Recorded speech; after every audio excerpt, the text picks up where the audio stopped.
Actually say the transition happened even months ago where, I just kind of stopped writing code. It's just like no longer I use my Yeah. ID. It's just typing into Claude Code. I started as an intern and then I've kind of been promoted every 12 months from junior engineer, engineer, senior engineer, staff engineer, senior staff engineer, VP. And yeah, I mean, it's definitely been a wild ride. I think you're never doing the same thing you were doing 6 months or 12 months ago. Folks who traditionally would have thought of themselves as like platform engineers, like building certain pieces of infrastructure. I think now more and more the role is evolving into like the guardrails and safe housing of like lots of agents who are doing work. So it's like building the environment for coding agents, less so than just like building SDKs for other engineers. And so something you might do is, create like a fake conversation between like two employees in the company and attach that to an email thread and then like send that from a compromised account of a specific vendor. So it's like you both have like a very realistic fake conversation. Those are really hard. I mean, even if you give it to like a human, like there are times where we've identified an attack like this for a customer and like we have to convince them that it's real, like it's an actual attack because it's so convincing. So today's episode is a really cool one because I got to sit down with Shrivu, who's a VP of AI strategy at Abnormal AI, $5 billion cybersecurity company. What's so impressive about him is that he joined Abnormal as an intern in 2021 and got promoted every single year until he reached VP. So he's basically watched AI go from niche interest internally into something that's reshaping the entire cybersecurity industry. In this episode, we talk about how AI is being used to get cyber attacks so sophisticated that even humans can't tell they're real, how the engineering job is changing in real time. For example, engineers are basically stopped writing code, and what that actually means for product managers, designers, and teams. We also get into some nerdy but fascinating stuff around how to manage AI agents inside of massive code bases and why context engineering is the new superpower that most people are sleeping on, and much, much more. You don't want to miss it. Let's get right into it. So you joined Abnormal AI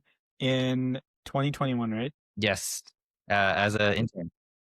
Yeah. So like what got you there? Why a security company? Yeah, I was honestly looking at the time for like any cool machine learning startup. At the time, my dream job was a machine learning engineer. And, I was looking for like, what are the places where I can do that, especially without a PhD? And yeah, I think I was just looking at some of like the various like VCs that kind of, collected all these cool around like Series A, Series B startups. And sure enough, like through Greylock, I found Abnormal. Did you go into college knowing that you were going to study CI? Definitely. I was definitely one of those people who like started coding when I was really young and just really Yeah. loved doing that as a side project. And yeah, I mean, I think going to college, there's like no question I would do computer science. Nice. Okay, so you went in and then you were kind of like, okay, I want to be a machine learning engineer. Why machine learning? I think I went through a lot of different like coding phases as a kid. I think there was like a video game phase, a hacker phase, I don't know, full stack, building a bunch of random websites phase. I think as I was ending high school, that's kind of when I was really entering my AI phase of like, hey, you can do a lot of really cool stuff like this, building machine learning models, getting into deep learning and that kind of stuff. So yeah, I think I was just coming out of college or sorry, high school. That's kind of what I was into. And then through college, I've kind of just stuck with like AI is going to be the next big thing. This is where it's worth it. And, fortunately that was a good bet. Like AI definitely is a big thing now, more so than it even was then. Yeah.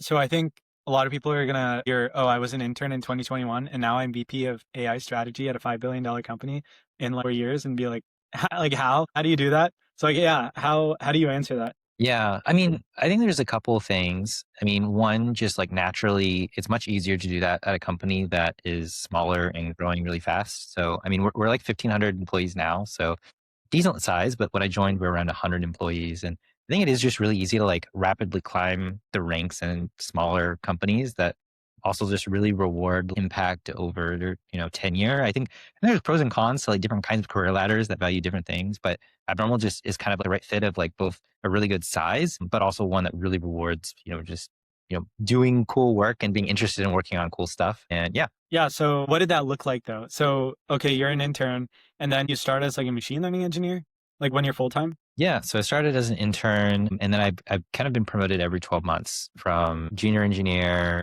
engineer, senior engineer, staff engineer, senior staff engineer, VP. And yeah, I mean, it's definitely been a wild ride. I think you're never doing the same thing you were doing 6 months or 12 months ago. I think what really helped was, coming in from a background of like already doing a lot of coding. I would say like Abnormal really didn't teach me anything about writing code, but I learned a lot about working with people and actually translating a business problem into like writing code. And then I think it's also helped that, probably around like 2023, 2024, I was kind of the one who hopped on the GPT-3 bandwagon before that like was even a Yeah. thing. And sure enough, being the AI guy, the person who's been pushing LLMs since the very beginning, I think has really helped, especially as like those have kind of just eaten the world. Yeah, what kinds of projects were you working on before that? So before GPT-3 and everyone was looking at stuff like that, or what kinds of stuff were you working on? I was doing a lot of kind of, I guess, what I call now traditional machine learning and natural language processing of like building these models for these really large scale systems that run on millions to billions of messages. For us, like our whole system is like this behavioral classification pipeline of doing a ton of feature engineering on these emails or events that kind of capture the behavior and the essence of some communication, turning that into something that the model can then analyze and do stuff on it. So it was kind of like typical, fairly vertical machine learning engineering work of doing the data pipeline, the retraining pipelines, doing some like model hyperparameter tuning, very like typical MLE tasks, and just kind of shipping just traditional ML models. Yeah, so I guess maybe that's a good time to ask, like, what is abnormal AI? What are you guys doing now? And what was it in 2021? Yeah. I like to think that we're like pretty on point with kind of the original vision. I think when I Yeah. originally joined, we were sort of like, making a name for ourselves in email security, where, you have an email coming in, you're kind of judging it as like, is it spam? Is it gray mail? Or is it these more sophisticated kinds of like behavioral attacks like vendor fraud and business email compromise? I think we've only like we doubled down on that in some sense on that as kind of like our primary product that brought us where we are today as kind of like an established leader in that specific space. But over time, we've also expanded into like cloud security, identity security, AI based like phishing coaching, inline email remediation, all these other kind of products that kind of like really nicely couple with email security and other places where we can take behavioral data and do a lot of really useful things with it. Yeah, so when did the company start? 2018. Okay, so 2018, and like the original vision was basically we specifically want to thwart phishing attacks in emails. I'm definitely speaking for like an era I wasn't here for in some sense, Yeah. but it was definitely, I think the early edge was like, hey, can we use machine learning to do cybersecurity? And that's especially important for the attacks where traditional approaches just don't really work. So that's like your compromises or your spear phishing. These like more complicated things. If you look at like traditional like spam or attack detection, it's like, hey, we have a list of bad IPs or a list of bad keywords, those kinds of things, which naturally what we've seen, the trend is, the attacks get more sophisticated, they get harder to detect. And so a lot of those non-ML based approaches just don't really work anymore. So now it's like, I'd be surprised if anyone's not doing machine learning in that, but I think early on that was kind of like the edge or the bet. Yeah. So what were the big security companies at that time? And so you're basically saying that they were not doing any like machine learning in their approaches at that As far time? as I know, Yeah, yeah, I guess I was definitely in college, during this time, yeah, not yeah. paying attention as much, but my understanding is like people like Proofpoint, Mimecast, Ironport, doing a lot of other things, but also just not really using that much machine learning, or I would say very like probably basic heuristic based stuff. Yeah. What about Palo Alto Networks has been around for a while, right? Would you say they're a competitor? I'm not a big You security know, guy, so I'm not I sure. don't really, that doesn't really come up. I would say like, that's a little outside of my domain of expertise, but I would say my guess is Yeah. no, given that like I don't really hear them come up that much. Interesting. So, okay, they start in 2018 with like this vision that we're going to use machine learning in cybersecurity, and I guess like emails was the place where they started. And at the time, were they using like classical machine learning, or was it like deep learning stuff? Yeah. I mean, very early on, I think it was a lot of like classical machine learning, but also like some deep learning, at least in like the very early sense of that, where you kind of have these very large, fully connected neural networks in contrast to like logistic regression, forests, days stuff, and all that kind of thing. Yeah. So it's definitely a mix. I think the models have only gotten bigger and better since Mhm. then. We have this concept now of like foundational models, which wasn't really a thing back then. Um, and yeah, I think over time, Yeah. it started simple and it's evolved from there. Is there an example of a big attack that happened where using the previous approaches, like there's no way that you guys would have caught it or anyone would have caught it, but now these new models are so good at catching this stuff that obviously you guys have caught it now? Yeah, I mean, one of the biggest ones that's always kind of a good quintessential example of this is vendor compromise. So you have this idea of vendor fraud types of attacks where you have like the accounting department, the money people of a company, and a bad actor will kind of target them specifically because they're often signing checks, they're, paying invoices, those kinds of things. And so you have a lot of very sophisticated attacks that can be very targeted at a very specific organization.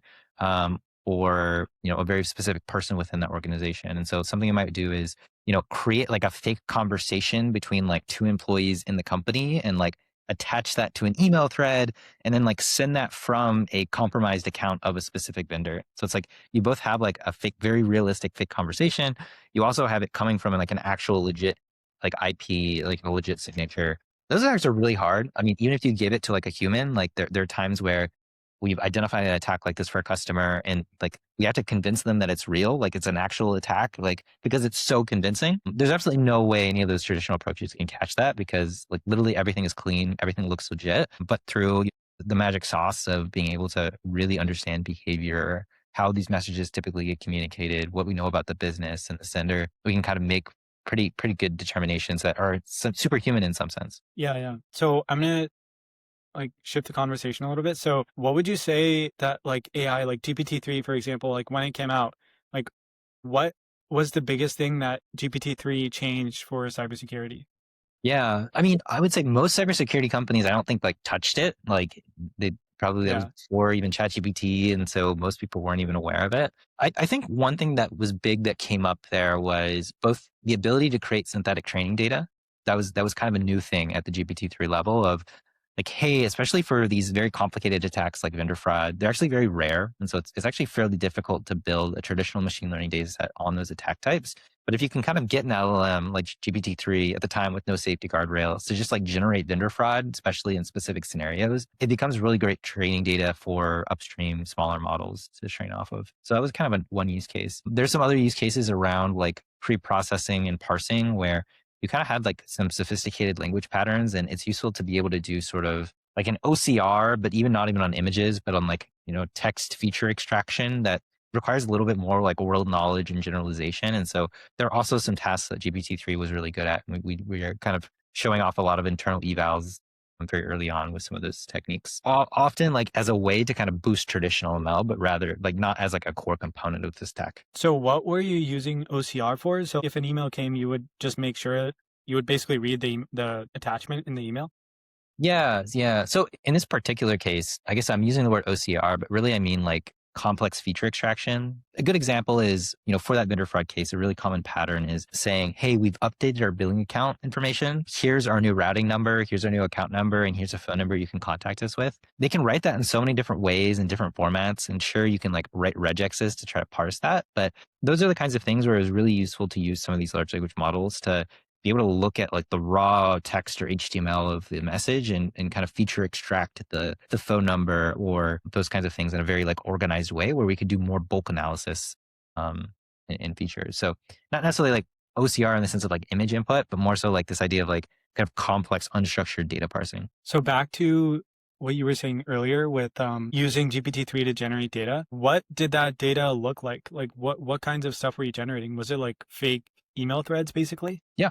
Fake email threads, phishing attacks, vendor fraud attacks, all sorts of different kinds of things. Especially it was useful in cases when we wanted to augment a current attack type that we found the traditional models had a poor decision boundary for. So looking at kind of the things that are getting past the system or getting past the specifically like the deep learning NLP type models and using this as kind of a way to almost artificially upsample the training data we had on those attacks. So like, do you have an idea of the size of your data set before you were able to generate your new training set, your new training data set? And like what percentage of your data set now is like real in the wild data and what percentage of it is like synthetic data? Yeah.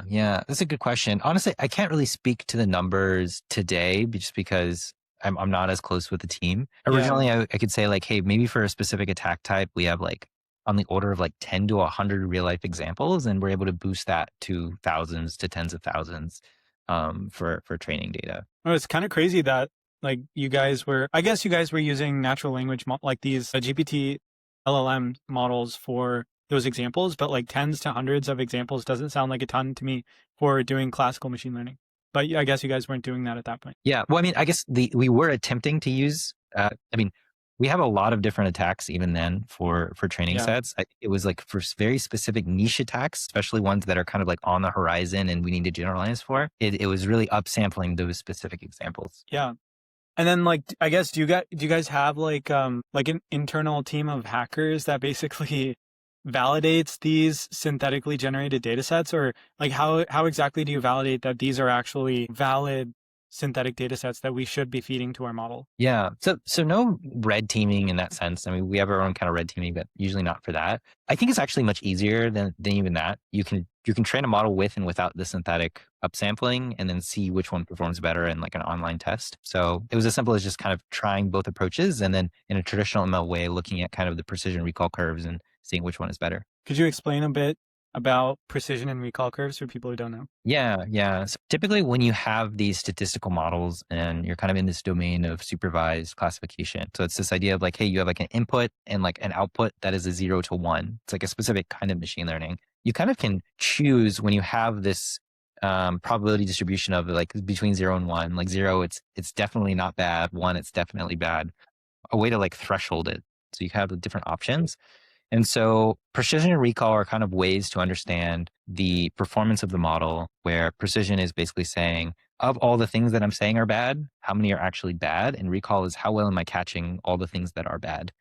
You kind of have to trade off there. So in like a security case, precision is often the thing that comes up when we have false positives. So you're basically saying, hey, we're like capturing too much of a good thing. Like we're blocking safe emails. That's where precision becomes top of mind. And recall becomes really important from like, what are the attacks we're missing? Like, are there 0 days or certain things that we're missing that we're getting false negatives?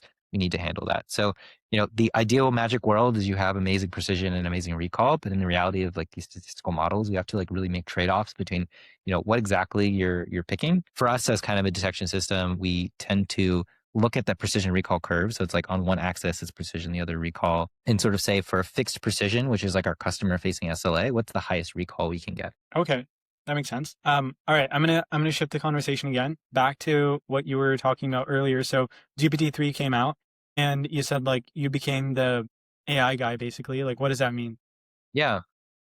So I think it was really sort of, and I guess when I say AI guy, I mean in like really more of a Gen AI specific. A lot of people are also Yeah, yeah, working on yeah. all the AI bits, but yeah, I mean, I think very early on that seemed super cool of like playing with these large language models and foundational models. And, over time, it kind of became clear these are things that we want to put into the detection system and solve some of our core problems. And, I think there was a point maybe like 2 years ago where we increasingly had the need for human level analysis of like various messages in our detection pipeline, whether it just be like scanning things really fast and accurately, or even just like generating better training data for traditional ML models.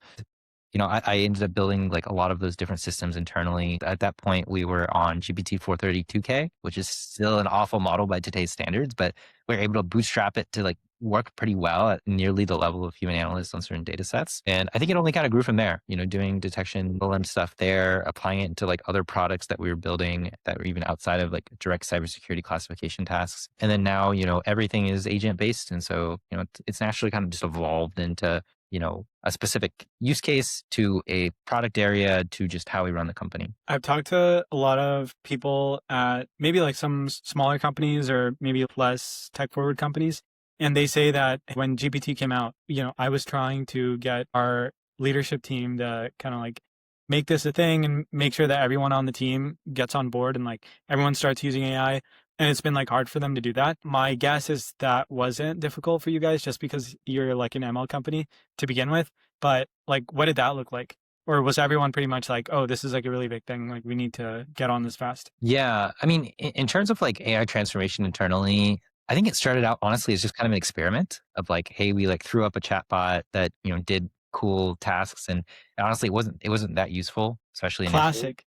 Classic Yeah. starting with the chatbot. Yeah. Yeah, just starting with a chatbot. And I think over time, just became clear that it can start doing more and more as the models get better. This is kind of as we're going from like a Sonnet 3 to a Sonnet 3.5 to a 3.7. That like trajectory starts to, I think, really cement in a lot of people's minds when it comes through both ICs and leadership that like things are rapidly increasing. I think I saw somewhere, it's like you look at first year, it can do basic math and then it can write code pretty well. And then now it's writing code at like as well as engineers. And, you just extrapolate this trend. So I would say like probably like 2 years ago, really last year, and especially this year, it's just become more and more clear in people's minds about like how the world is going to change and, what are all the places, interfaces, systems, process roles, expectations, how all that changes with AI. How have roles been changing at Abnormal, if they have? Yeah, so they definitely have been changing. And it just really depends on which department. I think the easiest one is to talk from like the engineering side. I kind of have seen an evolution where you have engineers on the app side who start to become a little bit more product hatted. I think that's kind of one that a lot of people have known where, every engineer is a product engineer in some sense of, hey, you can now build. More of your time is really focused on this question of what should we be building? What should we not be building? And so I think we've already seen like a role shift there. There's also, product managers who can like vibe code their prototypes and, show that to customers and iterate really quickly as well. We also have folks who traditionally would have thought of themselves as like platform engineers, or like building certain pieces of infrastructure. I think now more and more the role is evolving into like the guardrails and safe housing of like lots of agents who are doing work. So it's like building the environment for coding agents, less so than just like building SDKs for other engineers. So I mean, those are a couple ways, especially on the R&D side, how they've shifted. Are there any other types of roles that have changed? Maybe like outside of the engineering organization? What roles do you have or did you have outside of the engineering organization? And then how have those been changing? Yeah. So, I mean, we're like a 1,500 person a SaaS organization. So there's dozens of different roles. Yeah. I would say like those are the ones that have shifted the most so far. I do see especially roles changing, like, the SDR role when you can now do a lot of sales outreach and revenue marketing through AI. The role of like a sales engineer, an account executive, a customer success person. Those are all slightly changing as well, where less of their role is like just going and finding information. The AI can do that. It's more so like maintaining a customer relationship. We try to like focus really on like the authenticity and like human to human relationships. So we're not like replacing our customer support as like many other companies are with AI chatbots, but really trying to see like how do we elevate folks' role within the company to just do more work and have more impact with AI. But yeah, I mean, see it across the board, marketing, legal, every other people team. Yeah. How do you guys get those teams to adopt Gen AI when maybe they're less technical than your engineering team, obviously? So like, do you guys have an engineering team that kind of focuses on internal tools for these more non-technical teams? And then that's kind of how they are getting onboarded, or how does that work? Yeah. So it's a bit of a two-pronged strategy where we do have like an internal GTM engineering team and an R&D AI transformation team who do build like tools that kind of really accelerate and pick like the key workflows to sort of automate, make autonomous. We also kind of on the other side, we'd only have so many resources to go and build things. And even building things isn't really the hard part. It's like understanding how a certain division or department works is really the blocker. And so as we build that context on the engineering transformation team, we also provide tools like Glean and Claude Code and kind of our internal AI assistant that's evolved over time for people to kind of build these workflows on their own, especially in departments that we haven't looked as much in. So like for us, our legal team is like very leaned into AI, and we haven't really built anything for them, but they've been really thriving just purely based off of like Glean and other internal tools that kind of let them build and automate a lot of the workflows before that becomes top of mind for like more dedicated engineering teams. Interesting. What would you say is like the biggest misconception about AI at these? I mean, it's a 1,500 person company, but that's a nice, like, sizable company. What's the biggest misconception that people have about AI that you've been listening to and you're like, yeah, like, why are people saying this? This is just wrong. That, Yeah. Maybe it was true a couple years ago. It's no longer true. Something like that. Yeah, I think probably the most consistent one that comes up is just the ability to tune the AI's behavior. I think that still kind of comes up even now and then. I think less so now than in the past. But this idea that like, hey, if the AI is bad, it is just simply bad. Like it is a person that is like immutable. I think people underestimate the ability of just like steering the AI and getting really good at steering it. You kind of have like these different tiers of that problem. You have the first tier where someone says, "Hey, go build a thing for me," or go write an email, and it's bad, and they just say AI is bad, like you can't do anything. Then you have like the second tier, which is, "Hey, like this is how I'd like you to write the email. Here's a bunch of like random docs on this." And they ask it to write the email, and it's like kind of there, but it's still not following all the guides. And so they're like, "Hey, AI is still not doing what I want." And then there's like this third tier of like deeply understanding and kind of becoming a model whisperer and understanding kind of where and how to organize context. And then you kind of just become like it's a superpower at that point. You can get the AI to do work at the same level of quality and at trivial amount of latency, very high speed. in that third bucket. So I think everyone's kind of in their own different point on that journey. I think there's very few like of the first one, plenty in the second, and increasingly a large number of people who have made it all the way to the third of doing that. But it's definitely non-trivial. You're kind of like reskilling an Yeah. entire workforce of people, so chipping away at it bit by bit. Yeah. So is there usually like one person in a department or in a team who is that like model whisperer who is like super deep into this stuff and like can talk to the models in like a really good way, and then they kind of like spread the information that way? How does that happen? Like, how do you spread that, the knowledge of that one person to the rest of the team? Because obviously like most people are not going to be like that, right? Yeah. So there's definitely plenty of ways to get that sort of whispering diffusion, but definitely one of the things that's been most effective is this idea of having like a champion of like the person who maybe not might not even be the most senior, but has the right mix of like taste. So they know how to do a role well, but they also have the AI agency to be able to like tinker and kind of figure it out on their own. I can't say like, every department has today like a good set of AI champions, but I think that's something I really want to be true that we're Yeah. working on. But yeah, I mean, quite a few places we do have the champions who really drive that third tier of like, hey, like team, we need to organize our context like this, and you can do the job much better. Yeah. Do you guys have any like rituals around sharing information across the organization? Because obviously like this stuff is changing so fast, right? So for example, like last week, Claude bot was like such a huge thing. So like, how do you diffuse like, what's going on Twitter to everyone on the team? Yeah, I think we kind of have three different tiers of information diffusion. So, and that kind of applies individually for each department. I think the first one is just like having the spam channel, which is just like everyone dumps what they see on Twitter. And, that's like for especially the champions, but the people who are constantly wanting to be in the daily, hourly loop, providing a channel for them. But that can also be quite distracting for most people, especially the ones, have a lot of other things important that they want to do. And so we also kind of have like the second stream, which is more on like the monthly, quarterly, maybe weekly cadence of like, here's the digest of the most important things that you need to know or change how you work. That's like the next one. I think there's also this element of like nothing, which is like really thinking intentionally about what AI tools we have and making those better automatically out of the box. I hope like most people in our organization, really the one thing that they need to know is which AI tools to use. So for an engineer, type your question into Claude Code. For maybe a marketing person, type your question into Glean. And it's kind of on the platform, basically the owners of those systems, to really make it like really useful. So like if I make a change or my R&D AI transformation team makes a change, they can tell Claude. They actually don't have to tell the entire engineering team. Claude just out of the box becomes better at some sort of subset of tasks. I see. Interesting. I guess like as VP of AI strategy, what does your role look like? What is your objective? Yeah. I mean, I think very abstractly, I like to think of me as like the person who tries to lead us through AI transformation of like making the Yeah. right decisions and turns, especially in a place where you can only really see 3 months ahead in where the world is going.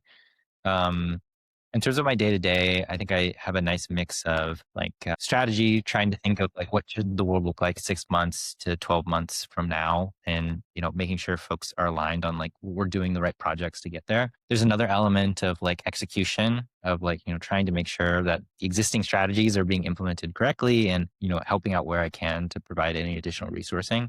And then I think the third aspect of my day is usually on tinkering. I think the best way to have good strategy, especially in AI when things are constantly changing, is to be on the ground using these tools. I think the biggest mistake I see a lot of like other AI executives I meet is like they're telling everyone else to use AI, but you ask them about their daily AI workflow and they just barely use ChatGPT. I think to really get strong intuitions about where the world's going, you kind of have to use these tools like always for everything. Like even right now, Claude Code is like running behind the monitor, like building something as I speak, because you can just do that now. Yeah. Interesting. So maybe we can talk about the engineering organization a little bit.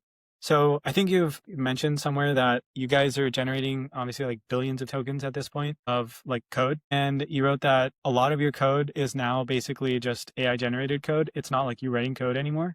So like, can you walk me through how that change has happened over the last year? I mean, the last year has been like, there's been a ton of change around people moving from writing code themselves to now like the AI is better at writing code than them. So how have people transitioned or made that transition, and how have you made that transition? And like, what does the engineering organization look like now? Is everyone just automatically writing all their code? And if so, then what are they doing? Like, are they just sitting around? It's kind of like prompting. Yeah. I mean, definitely the transition's been interesting. I would actually say the transition happened even like months ago, where, I just kind of stopped writing code. It's just like no longer I use my Yeah. IDE. It's just typing into Claude Code or other internal tools. In terms of like how the engineer role has evolved with that, I kind of think of AI as always eating up like these lower derivatives of work, where the first derivative is like writing code, and like the second derivative is like designing and architecting it, or like deploying and maintaining it. So I think we're kind of in this stage now where we're spending a lot more time on like less on the writing, but like the pre-writing code phase of like architecting and designing. Also like the post writing and shipping code, which is like the maintaining side. I think we've actually made a lot of progress on like changing our engine organization to do much more like spec-driven development, which means that even the designing and architecting is now actually done quite a bit by AI. And so I think that's kind of where you start seeing these divergence into roles where, okay, designing and writing is there is still probably too much time spent today on like the ops maintenance side, but there's a lot of different AI projects going into that. But then there's also this shift into like the product space, or these like meta stack optimization spaces of like, how do you make the code base better for agents? Or how do you just understand the customer problem better to start giving the agent the right context to make product decisions, or like implementation, design, architecture decisions as well. So it's kind of like leaked out to those couple places. So are you basically saying that all the engineers are becoming PMs essentially? Not quite. So I like to think of it as there are app teams and platform teams. So like an app team is like a vertical. They solve like a customer problem end to end, like a customer. And then you have platform teams, which kind of own the core infrastructure that's shared across the apps. I like to think like any set of engineering organizations can kind of divide it into those two parts. So I think each one kind of optimizes for a different thing in AI. So the app teams that really own the vertical, I think they start to lean towards PM a little bit. I would say like those teams at Abnormal don't really have a PM. It's just like the engineering team talking to customers or like directly with our product org. Yeah. And then on the platform team, I think you're really trying to say like, for all the agents and vibe coding that's happening on the app teams, how do you make those agents successful? And so that's kind of where their role evolves less so into like coding, but like designing and architecting at the very meta level for like what another agent could design and architect on very well. If that platform didn't exist, you could have a bunch of people vibe coding things that is insecure, has the wrong auth implementation, I don't know, breaks security or legal boundaries. So that kind of now is enforced by that platform team, and continually more and more of the responsibility is thinking of themselves as like the meta architect of this system that is just a bunch of agents writing code and shipping it. Yeah. So I guess specifically for the product teams, what did a typical product team look like, I don't know, in 2020, 29 or 2021? And how has that changed now? And how do you think it's going to change, or how do you think it's going to look in a year or two? Yeah. In terms of So, composition, how many engineers, how many product people, designers, that sort of thing. yeah. So, I mean, maybe what you might have had back then was sort of like a PM set of customers, like a product marketing team, GTM, like you kind of all these different roles across the company that kind of all have their expertise with regards of like figuring out what to build, actually building the product, and then shipping that product, and like doing all the other like marketing, go-to-market enablement, and that kind of stuff. So you have like a lot of different people, and the timelines were roughly on like the quarters to years phase. I think increasingly what it's becoming, and there's like different variants across like different kinds of products out of Normal for how it works, but it is kind of like a couple engineers who are very like product minded, who can either talk directly to a customer or talk to kind of like a internal stakeholder of the customer, and effectively like build the product end to end. And a lot of like the product marketing and go-to-market enablement is also just kind of AI generated directly from source code. So it's like group is much smaller, and you have kind of these engineers, builders who can own both the product decisions and the implementation, and a lot of the stuff just comes out of the box. So what happens to the rest of the teams? Yeah. Are you going to be firing people? Are they going to move on to different roles? Like what's that going to look like? Yeah. I mean, ultimately, I think of these other roles as kind of platform layers in their own departments. It's like a very centric systems thinking way of looking at it. But you think of what does a product marketer do? It's no longer, hey, for this specific product, go write product marketing material. It's like, who's defining what good product marketing material is, and building that. They might not actually be like writing code, but through context and sort of their taste, they're able to build the systems that sort of encode what does good look like for an AI. So they're not in the loop, they're designing the loop in some sense. Yeah. Interesting. So you've said that like prompt engineering is kind of a depreciating asset, and that like context engineering is kind of like a real moat. What do you mean by that? Yeah. I mean, I actually think that in some sense, context engineering is also a depreciating asset. I think Could you define those first, I guess? yeah, yeah. And I'll say like different people have different definitions. So Yeah. my personal thing is like prompt engineering is a lot of like sort of really figuring out what's the right way to phrase things for an agent or an AI system to sort of command it to go do a task. It's sort of like in the imperative, go do thing, you are this, that kind of thing. It's that model whisperer guy that you were talking about on every team, right? Sure, sure. Yeah, Yeah, that's yeah, kind of like the original OG model yeah. whispering. Then there's context engineering, which is less so of like you telling the AI how to do something or who it is. You're just kind of giving it the context it needs to operate as it's like an entity. So I guess it's actually a little bit more human in that sense of like when someone joins your organization, you don't say you are an engineer, this is what you do. You sort of say like, here's the run book, here's how we operate, here's the code base, that kind of thing. So I think that's kind of a shift that we're seeing as the models get better and they throw a lot more reinforcement learning at the models. They're getting much better at kind of coming up with the right default identity and it shifts more into context engineering. I do think that context engineering generally is also depreciating in the sense that you can now more and more throw raw data at these AI agents, especially like Claude Code and Opus 4.6. The need for context engineering is often mitigated by the harness itself. So that's like what the model is sitting in, the Claude Code environment or the co-work or those kinds of things. And you can just throw raw data at it and it's actually able to like kind of figure it out or come up with a plan to analyze it and build it. So I think those are kind of the three phases. And like the final phase is just like a person who just comes to the organization and can just do work automatically like magic. And maybe that's 10 years, 5 years from now. But yeah, I think right now we're kind of in maybe the 3/4 through the context engineering era is how I think about it. Okay.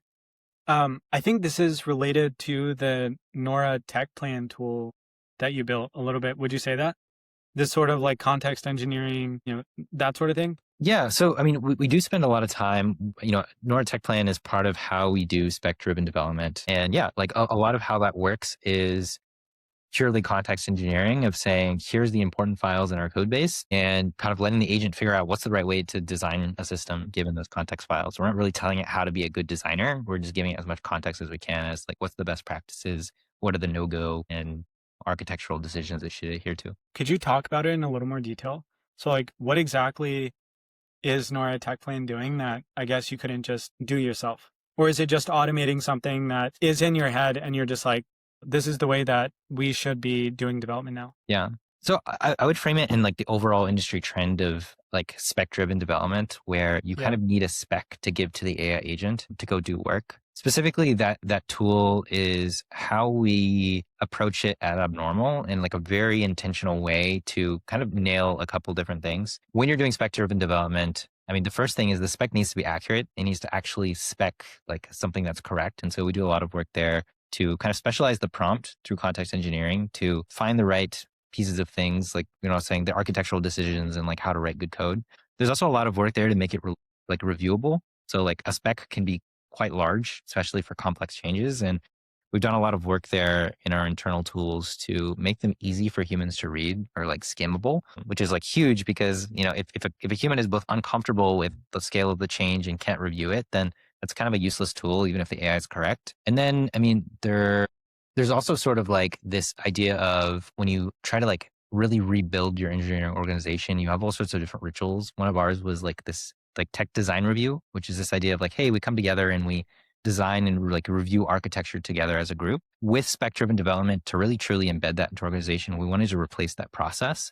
And what that meant is like putting quite a high standard on these specs to, meet both the rigorous review requirements of those forums while also being the right thing for AI agents. And so I would say most engineering organizations that I see, you typically do it separately. You have like an engineer review forum for like a human written doc, and then you turn that into a spec.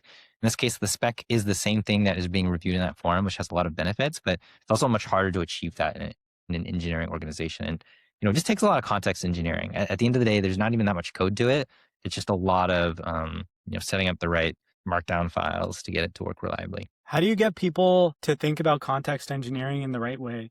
Because I don't think everyone has that intuition, basically. I think maybe you were alluding to that earlier. There's like some champions, but how do you do that inside of an engineering organization? I feel like engineers are usually just like, I do things the way that I do things, and it's like very hard to change their minds.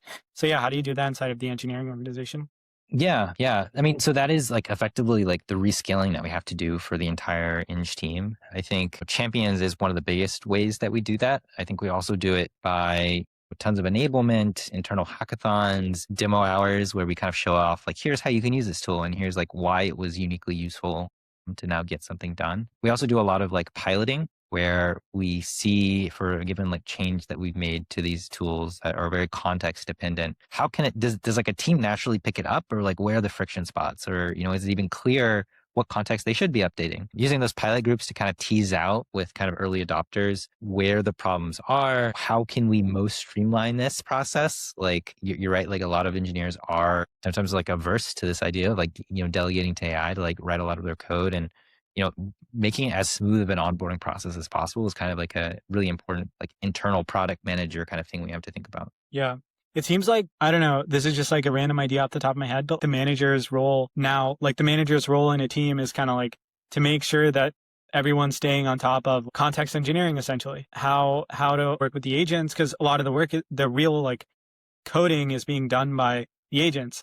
And so you just need to make sure that your people know how to use the agents in the correct way. And that is basically context engineering. It seems like maybe that's the role of a manager. Like, what do you see as like the future of managers of teams? Yeah. So, I mean, I think just as like through a systems lens, whenever you have like a sufficiently large group of people, you kind of need a manager to kind of help organize the group. I think you can definitely play with the shapes when AI comes, like how exactly does that fit in? But yeah, I mean, I think especially how we've seen engineer manager evolve, the engineering manager role evolve has been like, hey, like making sure their team is up to speed, and identifying places where, hey, like this team member isn't able to use AI, or like they're getting stuck, like they need more help, or making sure that the team's processes and rituals aren't getting in the way of like AI transformation, or not even like not getting in the way, but making sure that they're kind of up to date. Like, does this make sense to still do when we can use AI to go and like write the code and do that kind of thing? So, as the practices and traditions across the organizations change, I think the manager is like a great role for kind of enforcing that, but also teasing out and providing feedback on the team that we wouldn't get otherwise on like, where we need to enable more or do more, and that kind of thing. I think it's also really important for managers to like set the right expectations in AI. I think how story points work and what engineers can output now is like very different. And so being able to evolve those expectations, being both realistic, but also like ambitious with how we use AI is also like a pretty big manager skill. What skills do you think managers are going to need to become managers in this new age, basically? What skills did they need before, and how is that shifting? Because I remember when I was at Intuit, like the way that they would basically rank you is like you would have this like spider diagram of like these are like the 6 different skills that you need to have, and this is where you line up on that spider diagram. What are those like skills that matter for someone to be in manager like 5 years ago, and do you think that has changed? Yeah, it's a good question. I mean, I would say the spider diagram equivalent for us is fairly abstract, and so in some ways it's like robust to the AI change. We look at customer obsession for the customers of your team, your level of ownership.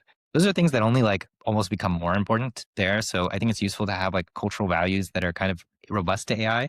That being said, I think more and more proficiency in AI is kind of a additional thing that you can kind of concretely look for. Like, every engineering manager should have Claude Code. I think any engineering manager who hasn't built something or vibe coded something is behind. So I think, just using the tool, and that kind of allows you to build that AI proficiency and like run the team in an AI native way. Do you think that you're going to need less managers? Because obviously like Facebook is like, famous for, hey, like we're going to fire a bunch of managers and now more people are going to become ICs. Is that your guys' philosophy as well? That's a good question. I mean, when you look at some of the newer teams that are working, I do think that the ratio is wider. You have like less managers per, I would say, product thing being shipped. That being said, like I don't necessarily know if it's like, there's not really an incentive to like get rid of managers. I think there's always, we can scale up the level of products that we're building, our ability to solve different problems. I think especially as like a very fast growing company, like there's always so many problems that we aren't able to tackle today because we don't have the resourcing, but now we do. And so, managers play a role in like scaling those teams, or even, potentially in some cases, yeah, like being like an IC who can kind of code alongside others. Yeah. I guess the question would be more of like, yeah, maybe you don't need to get rid of them. It's more of just, does the organization get more flat? It sounds like yes. I do think so. Yeah. I do Yeah. think AI definitely makes organizations much more flat. I think it also reduces the number of dependencies between teams as well. And so like the C-suite can be much closer to the actual work being done, and that's probably a good thing. Would you say that? Yeah. I mean, I think every organization fundamentally does struggle with a game like a game of telephone, especially as it gets larger. So being able to like steer the company faster makes it, more agile, able to react to market trends and product things. Um, so I'd say it's like strictly a good thing. Hopefully you have faith in executive leadership. I definitely do. Yeah. And yeah. How did you interface with executive leadership 5 years ago, and how is that changing now?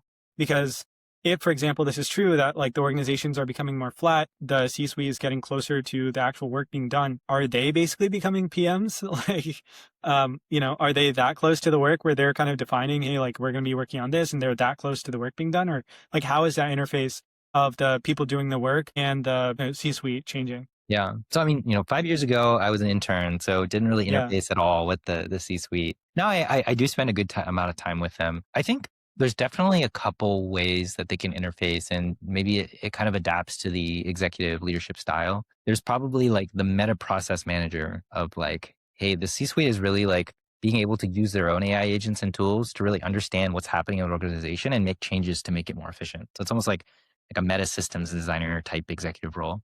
I think that there's also like the visionary and taste type executive is like they're sort of building those markdown files for each department for what does a good version of that department look like. And that becomes kind of codified very quickly in how that process operates.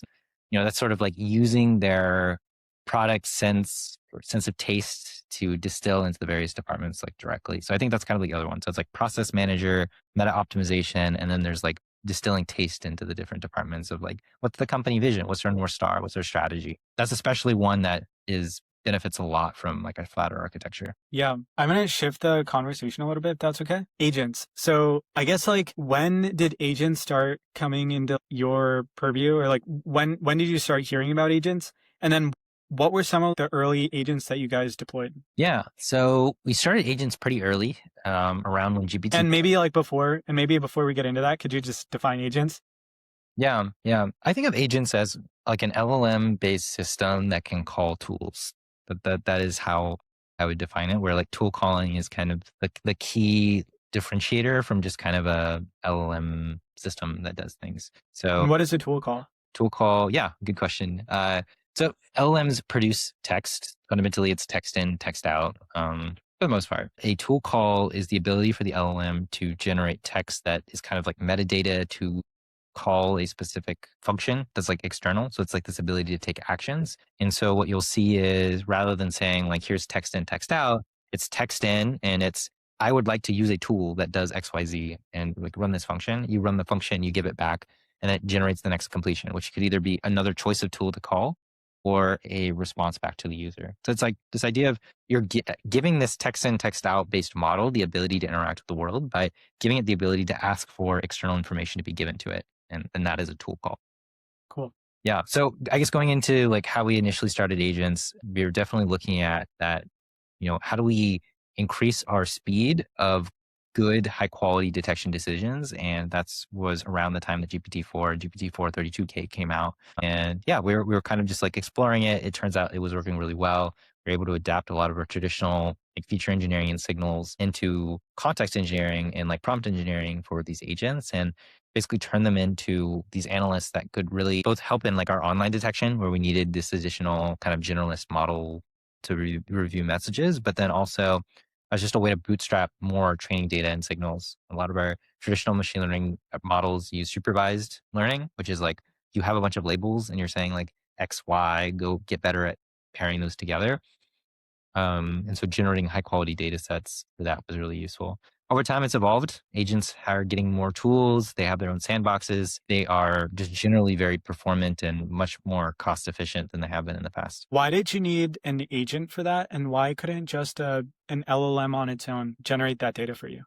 Yeah, it's a good question. I think the main thing is the ability to almost self-augment context is kind of how I think about it in the online sense, where you have this online system, it gets a message, other signals, and it has to make a decision. Giving the LLM the ability to say, I actually need more information, and like, here's the more information I need. And then that's effectively the tool call that allows it to augment its own context and say, hey, do I have enough information now or do I need more information? And then keep going until it makes a decision. I think it's very powerful, especially as like we have thousands and thousands of various detection signals. You have attachments, all this other metadata. It doesn't really make sense, or it wouldn't fit all within the context window of like a single LLM call. And so that's kind of where tool calling and therefore agents really fits in, is the ability to like make this decision of, do I have enough information? And if not, pull it from some other data source. I see. So for that, I'm assuming you guys had some kind of metric for, hey, like, this is how good the synthetic data is basically, and how good it's not. I think you mentioned it earlier. Basically, you're just running it against your real data and seeing like how it compares. What was that metric? Yeah. So, I mean, for most models, it goes back to that top level precision recall metric that we look at. And you can kind of like distill that into a single number, which is often called like the precision recall area under the curve metric. Yeah, effectively, we can see how good the training data is by saying, if we trained a model with and without that data, what does that PRAUC metric look like? And go from there. And that can also be used to inform how much synthetic data, what kind of synthetic data, what are kind of the hyperparameters for how we build the synthetic data that are most impactful. So is this agent what you guys call like the AI phishing coach, or is that a different agent? Yeah, so different agent. AI phishing coach specifically is like kind of like one of our products outside of just detection, but phishing training. So AI phishing coach for us is an agent that will actually like deeply understand a specific person or organization and generate personalized phishing training content for them. So like, you think of phishing training as like, you get this random email. It's actually like, it's like a trick to see if you will click on it. And then if you do, then you get like this custom training that's like AI generated that basically says like, hey, you failed the phishing training. Here's kind of useful instructional information about like, hey, why this is important to your role, why it's important to the organization that you don't click on things like this. And, here's some like tips to learn more. So that agent's like not even in like the classification realm, but really part of the training enablement of our customers' employees. So how does that work? Like, do you guys have like a fake environment that you set up for them to play around in? Or is it sort of like you're just always sending them, potential fake phishing emails, and then you just capture that data? And then you send them like feedback on, hey, you should not have clicked on that. Here's some information about why. Yeah. So typically for these products, you are sending emails on some cadence directly to the customer's employees. So they don't know.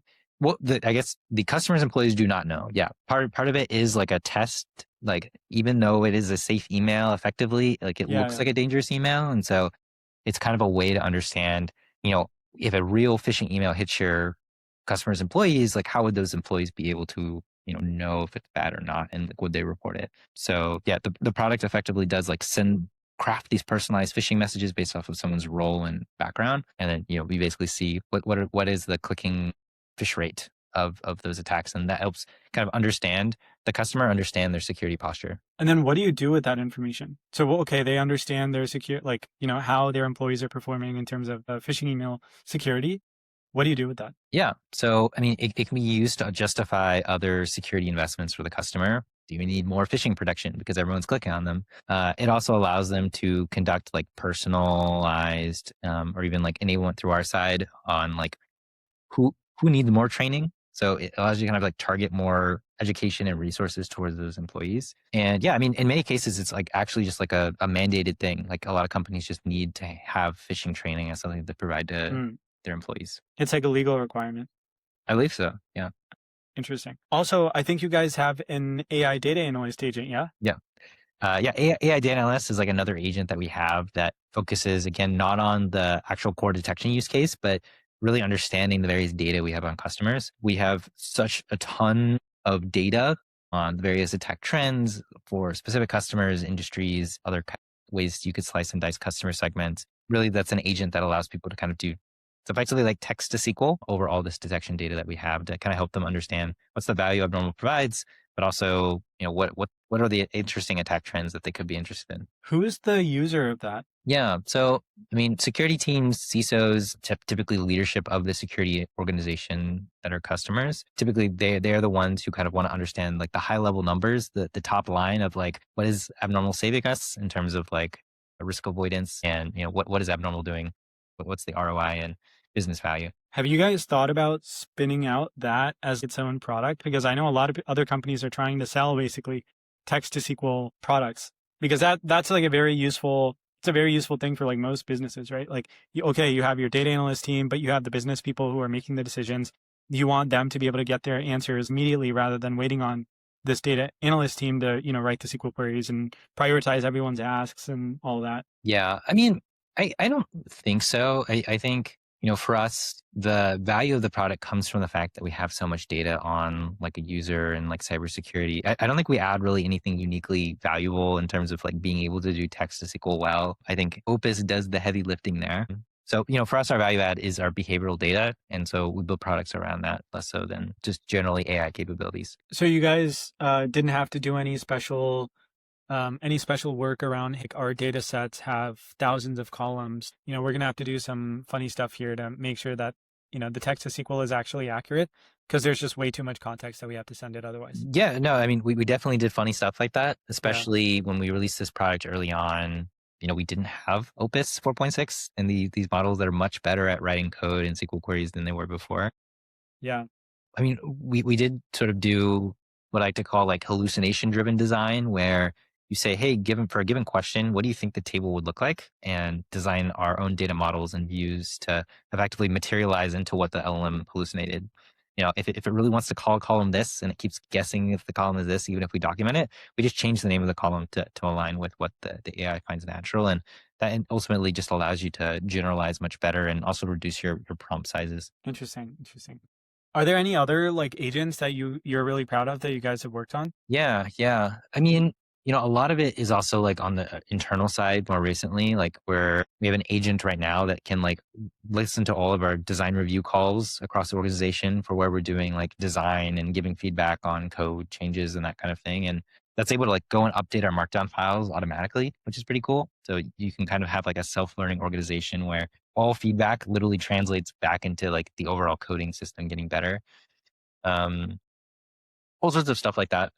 Probably dozens and dozens of agents now. Maybe one other interesting one is for our detection system, we have both agents that run sort of in line as an analyst to classify a message. We also have analysts that can go and write rules, heuristics, or like code to patch it in the future. So I like to call them like meta analysts. That one I haven't A worked. lot of analyst agents. A lot of analyst agents. Yeah. In security, you just have lots of analysts. Yeah. Makes sense. But yeah, tons of agents everywhere. Nice. Are there any agents that you guys worked on where it would be really nice to have, but the technology is just not good enough right now? Or for some reason, it just. I don't think honestly there's any use case today that couldn't be solved by an agent.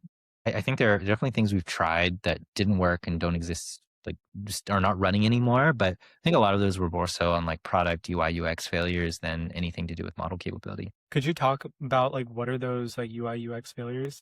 Yeah. So I mean, one really common one is for our engineering team, we kind of have like an SRE agent. And we've kind of gone through a couple different variants of this. We had a version in Slack that effectively auto responded to all alerts that get posted, and it sort of traced the root cause of what's happening. It's kind of like our internal Resolve AI type product. I think that specific form factor didn't really work well for a couple of reasons. Like one is like it's kind of low observability. It's hard to dump a lot of data in Slack that's kind of used to like really debug things. Second one, it was kind of slow. Like so many different data sources, like, it's taking time. And especially when you're responding to a page as an engineer, you kind of want the seconds matter. And so the speed there was rough. The third one was we just didn't have very many data connectors, especially initially. And so it wasn't actually that good. Like as an engineer, you have to cross-reference maybe like 3 or 5 data sets to really understand what's the root cause. And we didn't have that at the time, so it didn't really work out. So nothing to really do with like the core model capability, but just generally both like the harness and UI UX of how we built it. We have some like newer ones that are Claude Code based, and everyone likes Claude Code as generally like a terminal based harness. And so those are working a lot better. Nice. Are there like, let's say you're talking to some CEO at some other similar sized company. Maybe it's also a technology company. They have not started using agents. They're pretty new to this stuff. And they come to you, they say like, hey, we're pretty new to this stuff. We want some advice on what agent should we definitely have in our business and what should we avoid building until we have like some reps under our belt building some agents for our business. Like, what are those things that you would advise them to start with? And what are those things that you would say like, hey, like wait until you guys get some reps under your belt, until your people are like pretty good at AI, then you want to work on these other types of agents? Yeah, yeah. I mean, I think from the technical side, like there's no reason people have to wait on building agents, but definitely think that organizations need to build kind of like a product muscle for like how are agents useful. It's really easy to just kind of throw AI at problems and not really solve a customer problem or solve in a way that actually upsets customers. And so really the question for me is like, how do you build that product sense at an organization that isn't already building agents? And I think part of that is simply using other agents. I think just generally exposure to AI tools, vibe coding on using ChatGPT, Perplexity, all these different tools helps start to like build some intuitions. Then I think, just really honing in on like what agents are good at, again, through using it or researching and applying that to the right solution space. But yeah, I'd say Yeah. understanding the problem is I guess always the important thing first. Okay. This is a little bit unrelated, but when we're talking security companies and sending data to Opus 4.6, that a lot of companies are afraid of sending data to Opus in the first place. And you guys are security companies and you guys are running these models, right? So like, was that a big hurdle in using these models? Did you guys try using open source models at some point because of this reason? Or were you guys totally okay with using the models? Yeah, I mean, it's definitely always top of mind, and we're very careful as to like what kind of data do we collect and who do we send or process that data with. I think one thing that's nice is we're kind of live in a world of like cloud and hyperscalers, and so it's kind of just expected nowadays that you don't like run your own servers. You run it through like AWS, GCP, Azure, and those kinds of things. And what's nice is like even when it comes to like LLMs and Opus itself, there's always a hyperscaler that is an existing subprocessor for us. So like subprocessor is like sort of the legal boundary of like where we're allowed to send certain data for certain kinds of work. And the fact that we already use AWS and Azure, who serve respectively like the Anthropic series and the OpenAI series of models, it's really useful and like fairly easy for us to be able to like use those just out of the box. And so it's definitely top of mind for us. But I think the fact that we are cloud based and customers already trust the cloud now, using models there is pretty easy. And I think we do a lot of due diligence to make sure that we're saving the right data in the right place and those kinds of things. Okay, cool. So you've talked about being like AI native, but what does that actually mean? Like, how does a company become AI native? I think there's a lot of companies out there that like, they're kind of like scratching their heads. They're like, how do we do this? Because a lot of people, for example, I was talking to somebody at Target and they were telling me, it's very hard to get 20,000 Target employees to be AI native. What would you advise them to do? Like, how do you become an AI native company as Target or a similar company? Yeah, yeah. I mean, it's definitely harder the larger you are. I think we're kind of at a sweet spot at where we are, where we have like a lot of resources to dedicate to like process engineering and figuring out how to rework how we work. But then we're also at kind of a large size where you do have a lot of people you have to retrain and processes that already exist. I mean, in terms of tips for being AI native, I think really defining what AI native means in terms of like how your business operates. Like, hey, you have all these different flows. For a security company like ours, the main flows are the GTM team, how we sell, and R&D. How do we build? Defining pretty concretely what does it mean for those to be AI native? Like, what does it mean a year from now if we had an AI native R&D team? How does it operate? What are the agents doing? What are humans doing? And same with go to market and these other departments. Having a concrete plan there, which is pretty grounded in the realities of what LLMs are good at, what they're not good at, and while also being ambitious to like how AI is changing the world and how rapidly, I think is useful. So having a plan, and then I think there you kind of diverge the plan into how do you build this? What do you need to change process wise? What systems do you need to build or buy?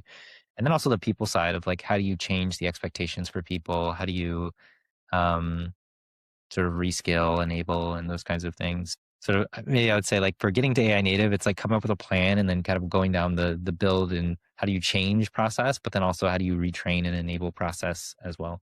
Yeah. Okay. So I'm going to ask you some questions that are just kind of like all over the place. There's not really like a theme. So like, is there anything you believe about AI in the enterprise that a lot of other people that you talk to disagree with, but you think maybe like a year from now, they'll be like, oh no, like Shrivu was right. Yeah. I mean, I think a lot of people are converging a lot more like early 2026 than they did early on. I think definitely, I remember most people thought I was pretty crazy. Like when I said AI was going to be writing all my code, or it was already writing my code, even in like early 2025. I think that's just kind of accepted now. AI is going to write code. I think I don't know, more extreme things are like just how much of the organization are going to run on AI. I think nearly all of it, probably for us, at least like the day-to-day operations. Then I think there's also this aspect of lost my train of thought there. Or Yeah, yeah.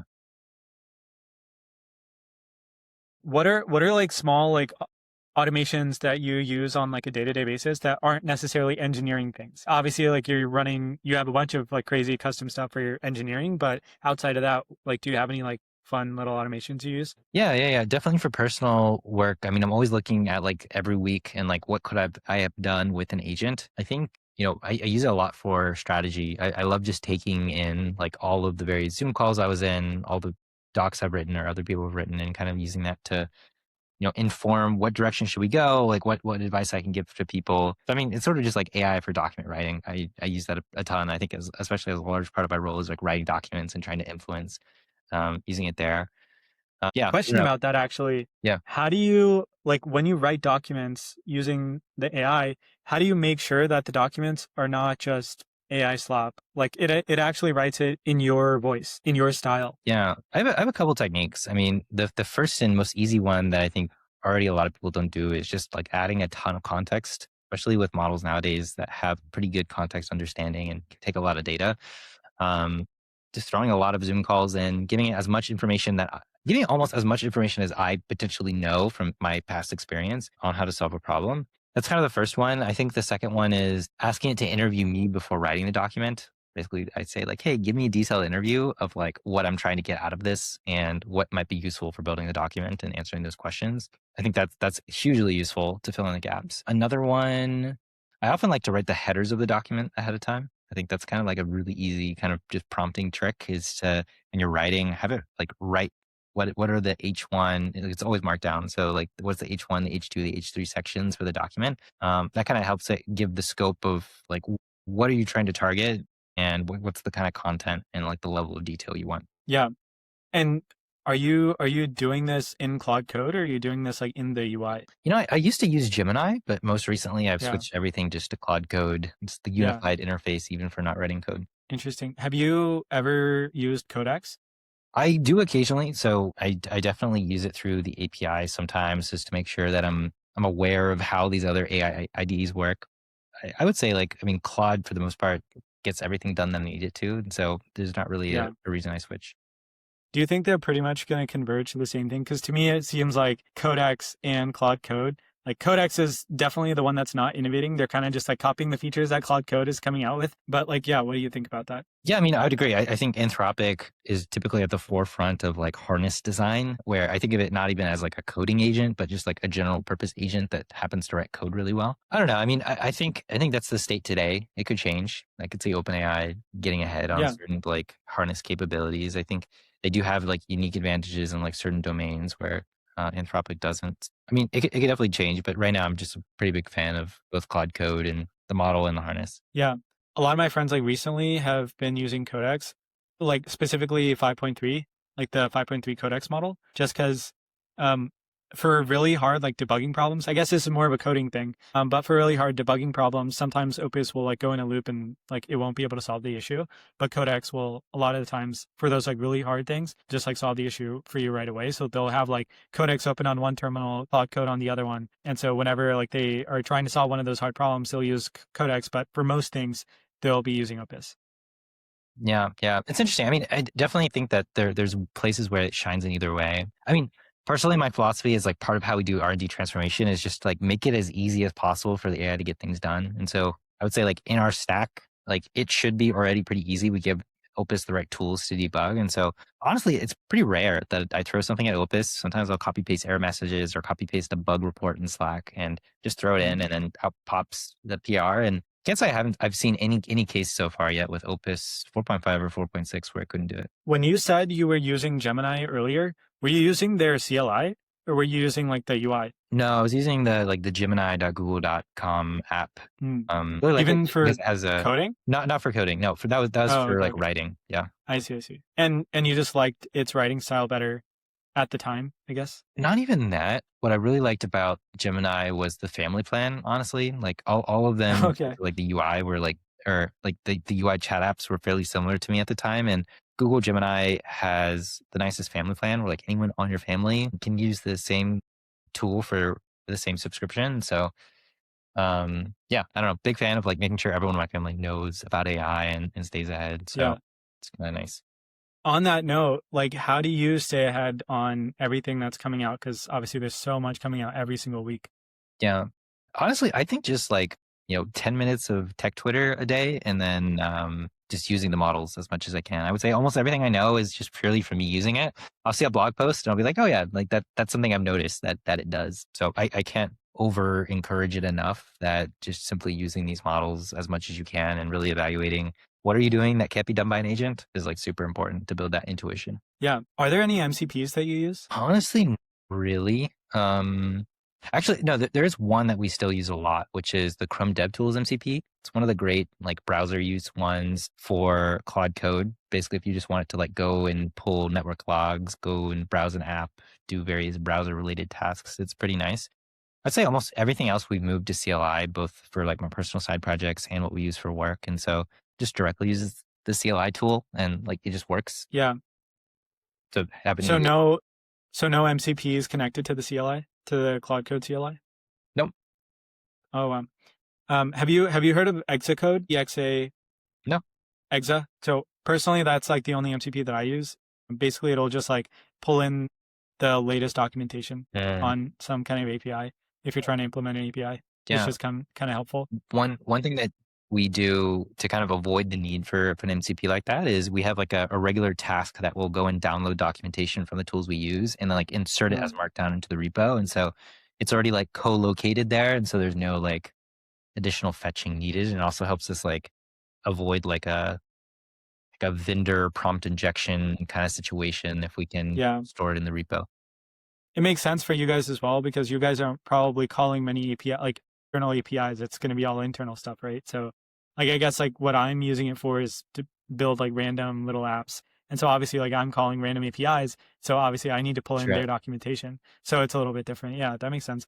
What skills do you use? Do you have like a ton of skills that you use on Claude Code? Yeah, it's a good question. I mean, honestly, I don't personally write that many skills, but I think our engineering team really likes the concept of like being able to organize markdown files in a certain way. I feel like even pre-skill, you could have kind of accomplished something similar by just storing code in a certain way in the repo. But yeah, I think the engineering team does write quite a bit of skills for various workflows. I think it's really common to kind of see like a debugging workflow or an incident workflow, those kinds of things. It's kind of like this cross-cutting way to give AI instructions and share them with like other people in the code base. So it's definitely very popular. Are there any other kind of lesser known features of Claude Code that you use that you think other people are kind of sleeping on? I think the Claude Code CLI is probably one that I know that a lot of people don't use, but I use almost very frequently, at least once a week. Yeah. So you have like, Claude Code is a terminal, but it's also kind of like this general agent SDK as a CLI. And so just by using Claude with these other terminal flags, you can build a lot of really complex agentic workflows that leverage Claude Code as a harness, but aren't necessarily interactive. And so, run in a cron job, run it to debug something, run it in a GitHub action, all sorts of like really cool workflows that you can do. Do you use hooks or like have you seen that Claude Code? They like released this like experimental feature called agent teams. I have not used agent teams. I've definitely seen it. It's on my list to try. We do use hooks quite a bit at work. Yeah. Basically, like what kinds of things do you guys use hooks for?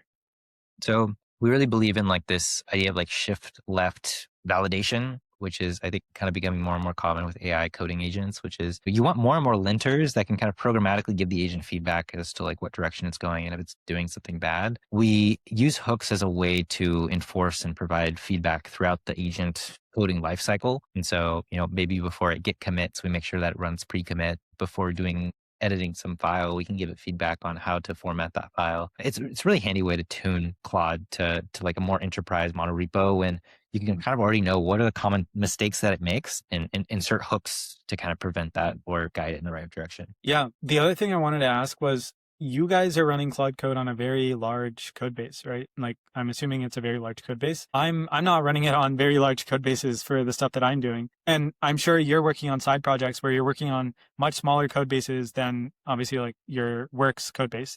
So are there different ways of using Claude Code or any of these like agents in these massive code bases? And you have to like work with them differently than you do these like smaller projects? Yeah. I mean, Lot of differences. I would say one of the biggest ones is just how you organize context for the agent. How you do context engineering in a monorepo is pretty different than a side project. In a side project, you can kind of just throw everything into a cloud.md and kind of generally gives it the right context. In a monorepo, you have so many engineers working concurrently that the cloud.md is both extremely important, but then also can't be the dumping ground for everything that people need. And so we have like quite a detailed like markdown architecture for our monorepo for exactly how do we store markdown for different types of tasks? How do we update them? Who maintains them? All of those kinds of things. The cloud.md is kind of more of a sacred object that controls coding for the entire engineering organization rather than like kind of just a dumping ground for when I use it in a side project. Have you guys thought about something like this? Was just a random thought that came into my mind a couple of days ago. I haven't really talked to anyone about it. I'm sure people have thought about this, but basically having something like a Claude MD file, but like in each part of your repo. So if, for example, you have 10 different API endpoints and each of those endpoints has its own subfolder, or it's in its own directory, you basically have a Claude MD file in each of those directories for each endpoint. And it's basically recursive, right? So like you'll have in the parent repo, you'll have a Claude MD file that describes what's happening in all these subdirectories. And then it goes all the way up to the root. Have you guys done anything like that? Does that sound dumb?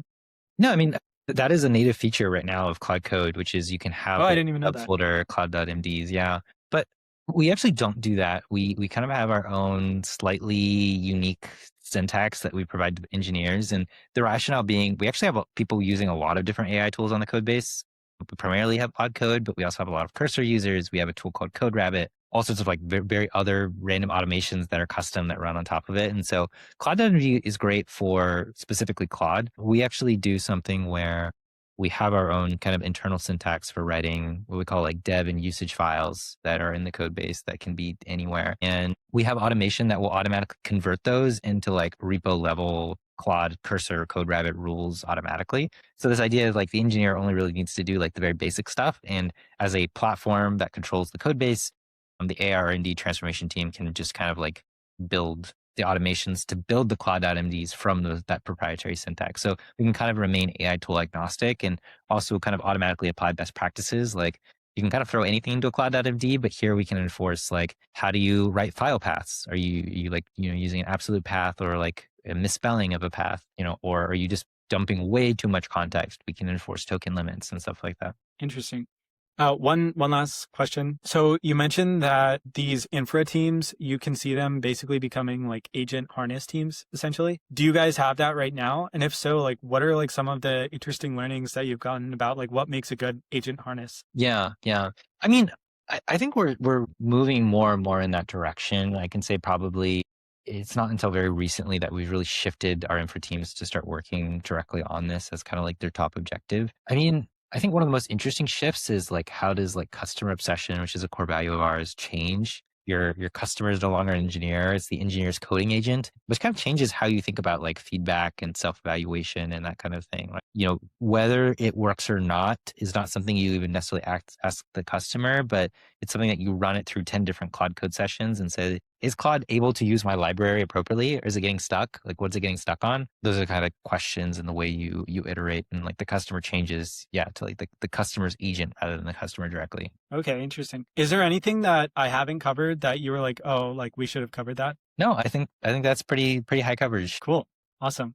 Well, yeah, thanks for joining the podcast. Yeah, again, thank you so much. This was awesome. Cool. See ya.